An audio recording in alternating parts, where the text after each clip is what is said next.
बिस्मिल्लाहिर्रहमानिर्रहीम। अस्सलामु अलैकुम वरहमतुल्लाहि वबरकातुहू।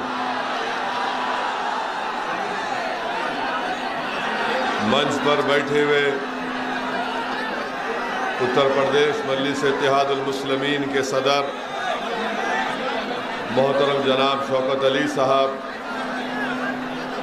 मजलिस इत्तेहादुल मुस्लिमीन के प्रत्याशी वो मौजूदा विधायक मेरे भाई जनाब शालम साहब उर्फ गुड्डू जमाली साहब और मंच पर बैठे हुए तमाम सियासी नेता, मेरे जमात के रुफ़क़ा, मोअज़्ज़िज़ हाज़रीन इकराम, मेरे गयूर नौजवान साथियों, आप तमाम का बेहद शुक्रिया कि आपने अपना कीमती वक्त निकाल कर आज के इस मीटिंग में शिरकत की और यकीनन इतनी बड़ी तादाद में, ये जो हज़ारों की तादाद में इंसानी सरों का समंदर नज़र आ रहा है, वो इस बात का पैगाम देता है कि इंशाअल्लाह ताला 7 मार्च के दिन आप तमाम लोग एक होकर मुत्तहिदा तौर पर एक शीशा पिलाई हुई दीवार की तरह आप जालिमों को शिकस्त देंगे, फ़िरक़ा परस्तों को शिकस्त देंगे और इंशाअल्लाह यहाँ से आप गुड्डू जमाली साहब को दोबारा मुबारकपुर से अपना विधायक बनाएंगे।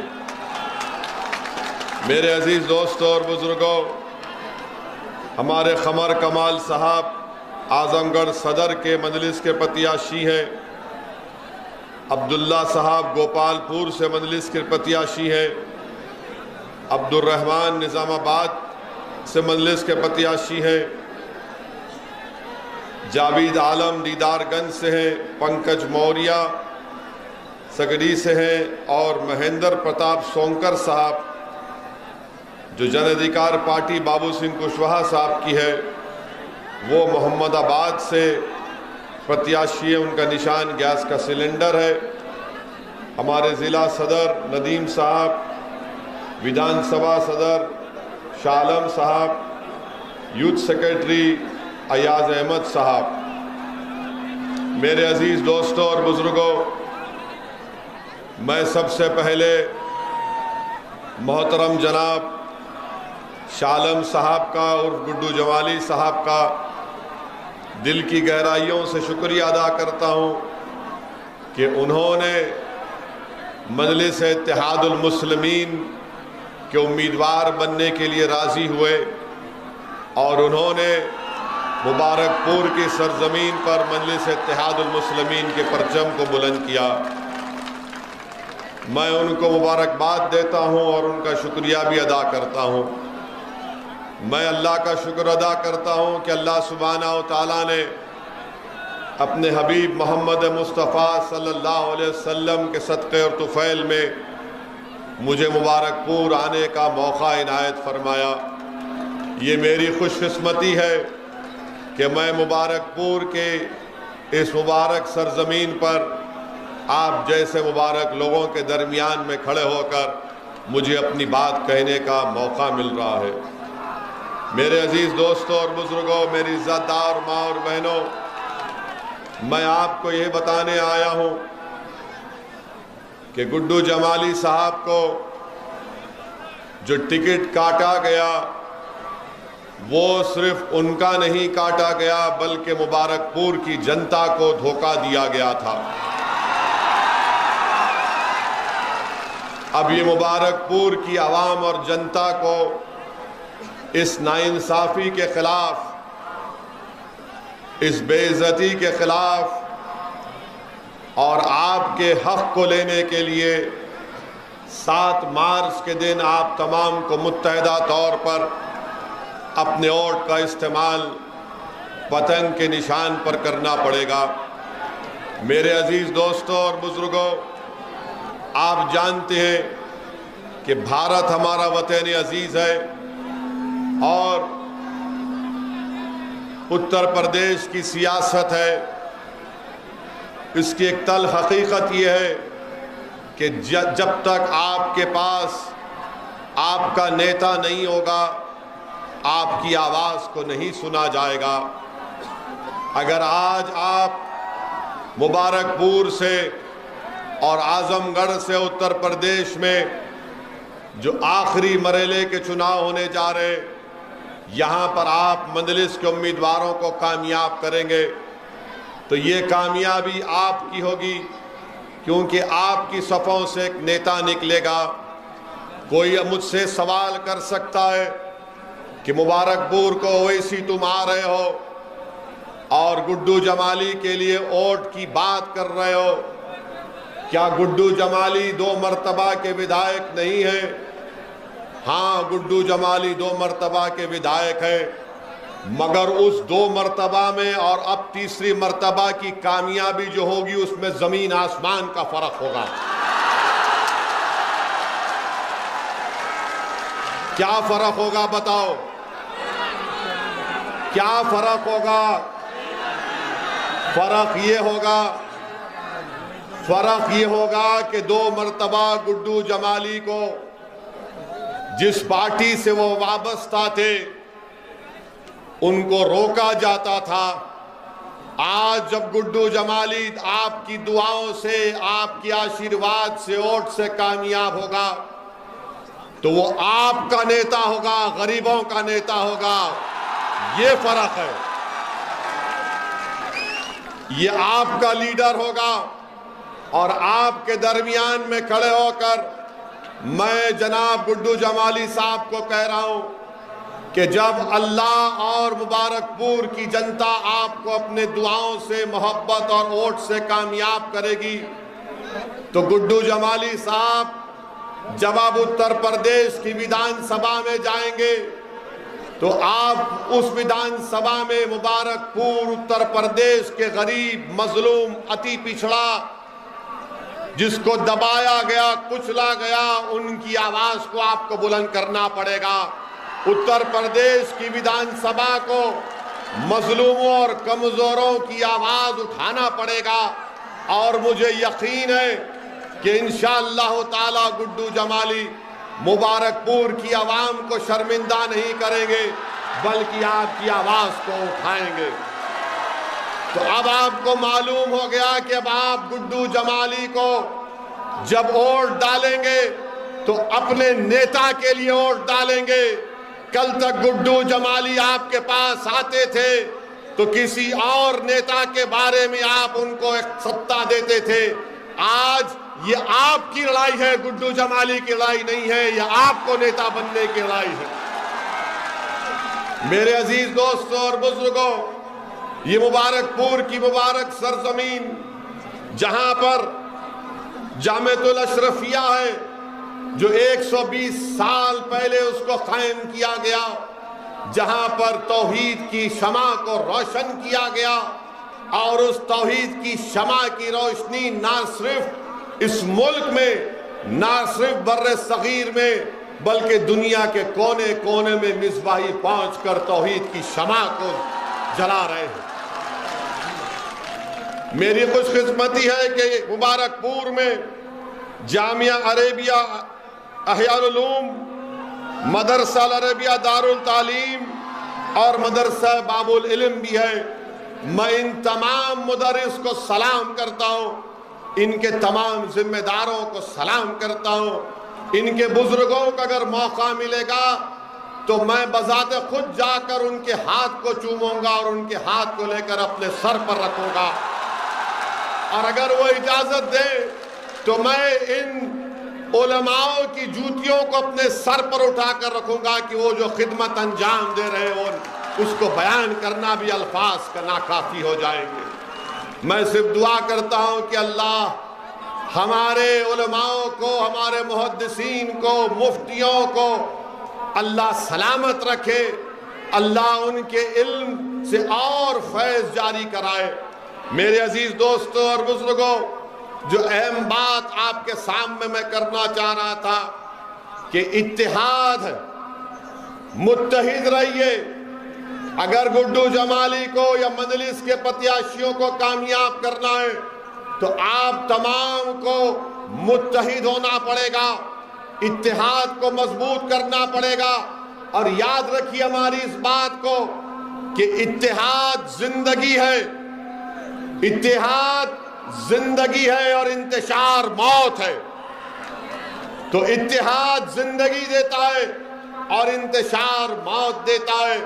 मैं आपको ये बताने भी आया हूं कि असदुद्दीन ओवैसी सरजमीन दखन से जरूर आ रहा है, मगर मैं कोई आला परिवार या आला खानदान या कोई नवाब खानदान से निकल कर नहीं आया हूं।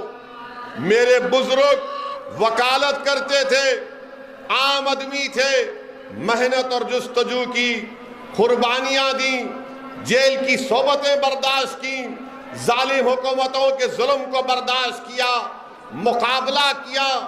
हमने पुलिस के जुल्म का शिकार हुए।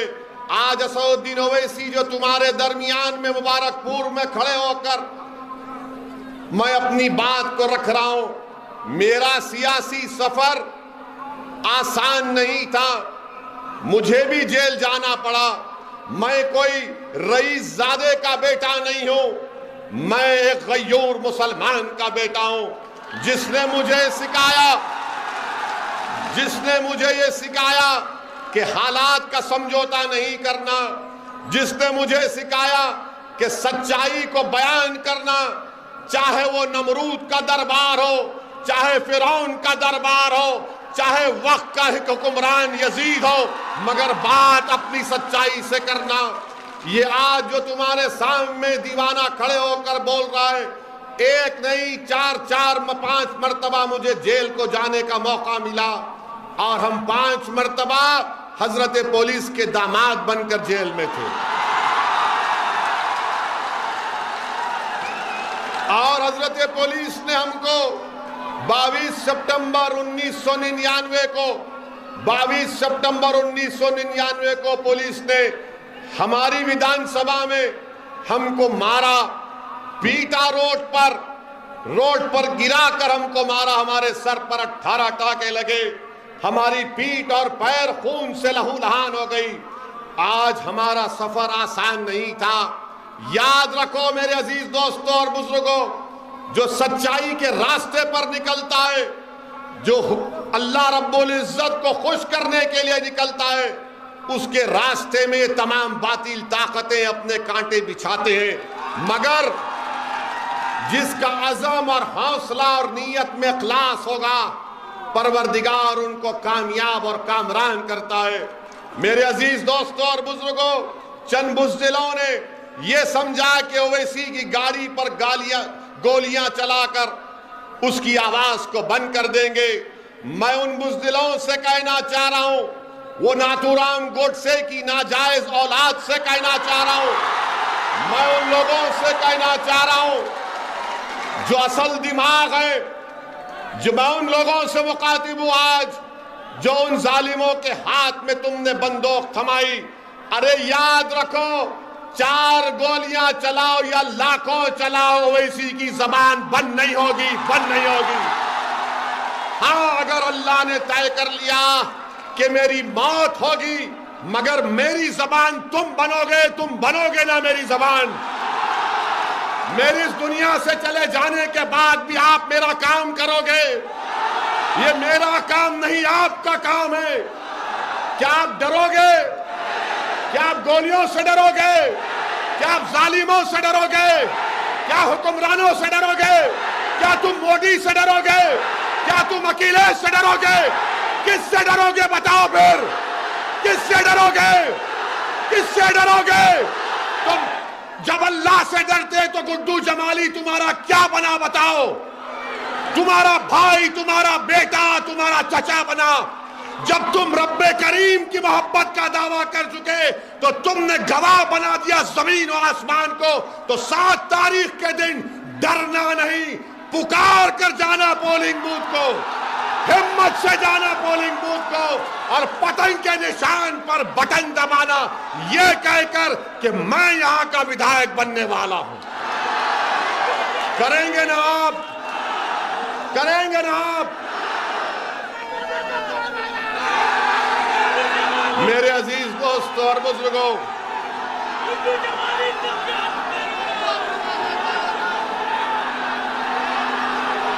लगाओ नारा, दबा के लगाओ,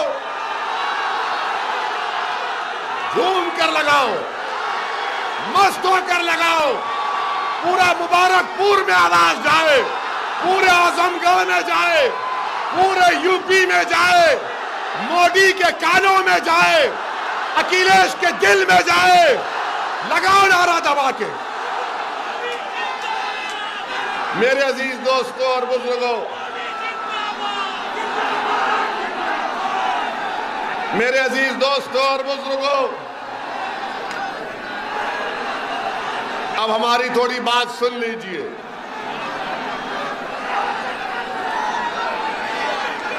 मेरे अजीज दोस्तों और बुजुर्गों, हम आपको बता रहे थे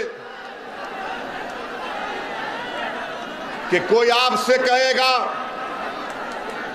हमारे जाने के बाद, कोई कहेगा कि अगर गुड्डू जमाली या मजलिस के 8-10 प्रत्याशी जीत जाएंगे, विधायक बन जाएंगे तो क्या होगा? आप उनको बताना, उनको आप पैगाम देना, और जिसके दिलो दिमाग में ये बात है उन तक हमारी बात पहुंचा देना कि भारत की पार्लियामेंट में 540 की ऐवान है, जिसमें मजलिस इत्तेहादुल मुस्लिमीन के 2 सांसद हैं। कितने हैं? 2 हैं।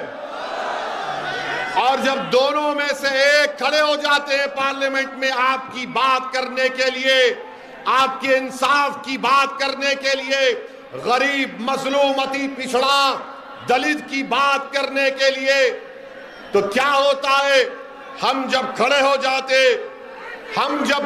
जाते, जब दलित की बात करने के लिए, अंबेडकर के संविधान को बचाने की जब बात हम करते हैं, तो बीजेपी के 306 एमपी खड़े होकर ओवैसी को बोलते हैं बैठ जा, बैठ जा, बैठ जा। तो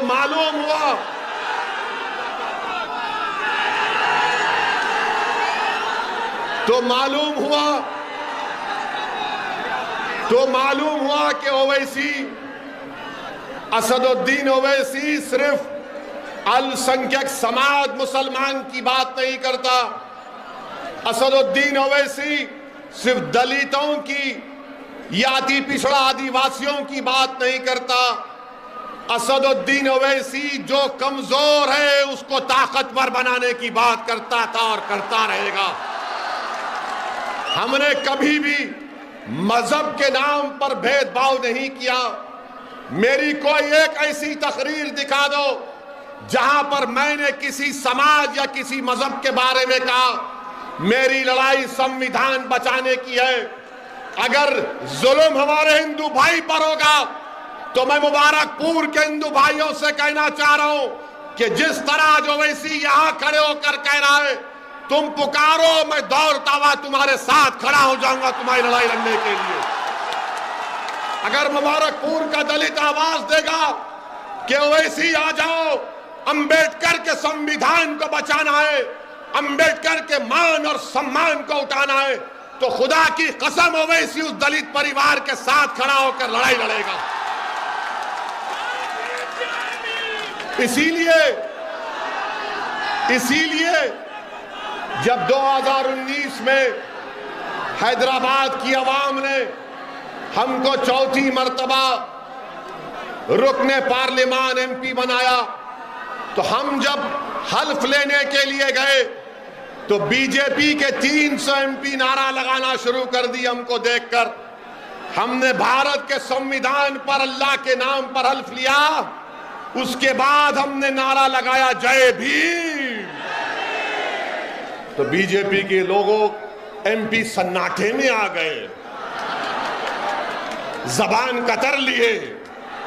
बाद में हमसे पूछे ये तुम्हारे दिमाग में कैसा आता है? हमने कहा दिमाग में नहीं, हमारे दिल में बाबा साहब अंबेडकर है। हमारी सोच और फिक्र में, हमारी सोच और फिक्र में किसी से नफरत नहीं है। हम कमजोरों को मजबूत बनाना चाहते हैं, हम कमजोरों को ताकतवर बनाना चाहते हैं। जिस पर जुल्म हो रहा उसके जुल्म को रोककर मजलूम को इंसाफ दिलाना चाहते हैं। यही लड़ाई मजलिस इत्तेहादुल मुस्लिमीन की है। मेरे भाई, आज का 2 मार्च का दिन मेरे लिए एक बहुत ही मुबारक दिन है कि आज मेरी जमात मजलिस इत्तेहादुल मुस्लिमीन के अहिया के 64 बरस हो चुके हैं। अल्हम्दुलिल्लाह। लोग आपसे पूछेंगे कि मजलिस ने हैदराबाद में क्या किया। हमारे पास हैदराबाद में मजलिस ने 7 विधायक हैं, कोई मंत्री नहीं है, कभी सत्ता में नहीं गए ना जाएंगे, मगर हमने जिनसे वोट लिया उनके लिए हमने मेडिकल कॉलेज को कायम किया। कब कायम किया? 40 साल हो गए मेडिकल कॉलेज बनकर, इंजीनियरिंग कॉलेज बनकर, MBA, MCA, school of nursing, pharmacy, architecture college और 2-2 बड़े अस्पताल चलाते हैं जहां पर कम से कम पैसों में गरीबों का इलाज किया जाता है। और लोग फिर बोलेंगे ओवैसी के भाई अकबरुद्दीन की भाषण के बारे में बोलते हैं। तो आपको बता रहा हूं कि अकबरुद्दीन ओवैसी ने अपनी विधानसभा में अकबरुद्दीन ओवैसी ने वहां पर एक सिम्हावानी महाकाली टेम्पल है और एक जंगममेट में राघवेंद्र मंडपम है। अकबरुद्दीन ओवैसी ने हमारे प्रदेश के मुख्यमंत्री से मिलकर इस मंदिर के हमारे हिंदू भाइयों से, सरकार से उन्होंने 4 मल्टीपर्पस फंक्शन हॉल सरकार से मंजूर करवाए। इन 2 मंदिरों के लिए 20 करोड़ सरकार ने मंजूर किए। ये हम पर इल्जाम लगाते हैं कि ओवैसी भड़काऊ भाषण देता है, मगर मेरे अजीज दोस्तों और बुजुर्गों, आज आपको बताएंगे कि हमारे जाने के बाद इब्लीस की औलाद आएगी।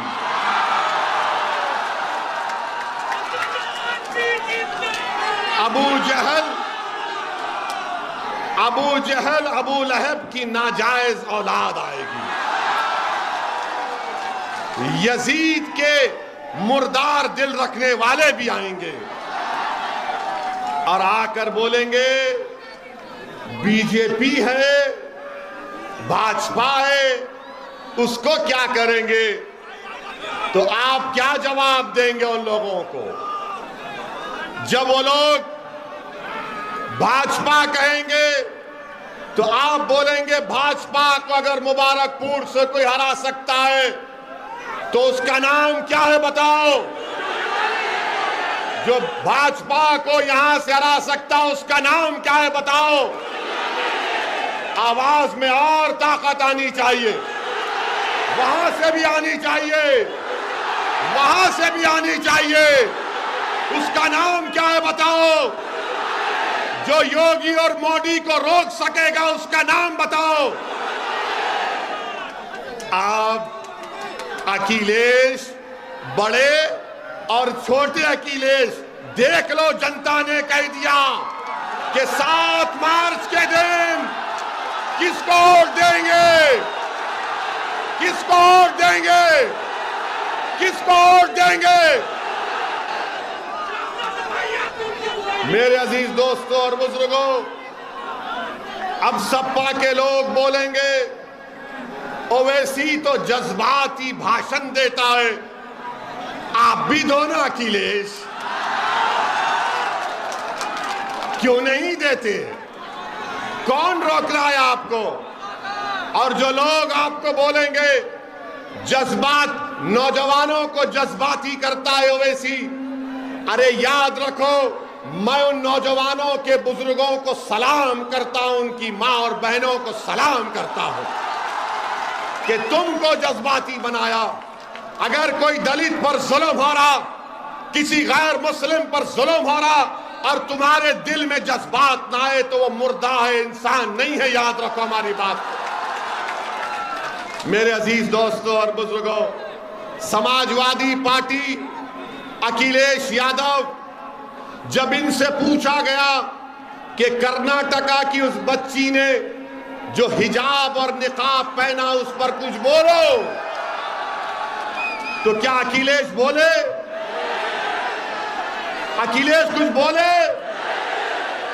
जब अखिलेश से पूछा गया मुस्लिम वोट के बारे में बोलो, तो क्या अखिलेश बोले? अखिलेश नहीं बोले। क्यों नहीं बोले? क्यों नहीं बोले?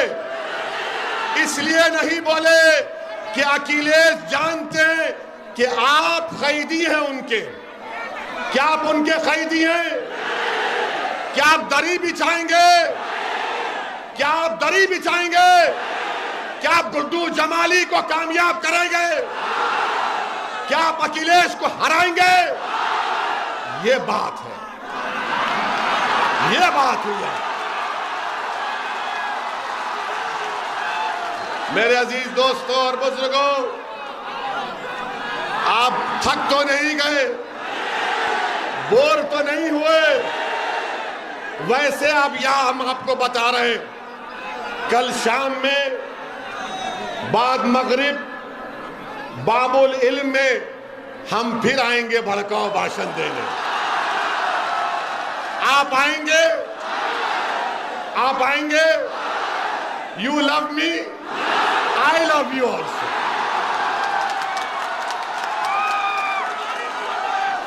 इसको बोलते दो तरफा मोहब्बत, इसको बोलते दो तरफा मोहब्बत। अखिलेश को खाली एक तरफा मोहब्बत मत करो, अपना भाई है उसका साथ दो, गुड्डू जमाली को कामयाब करो।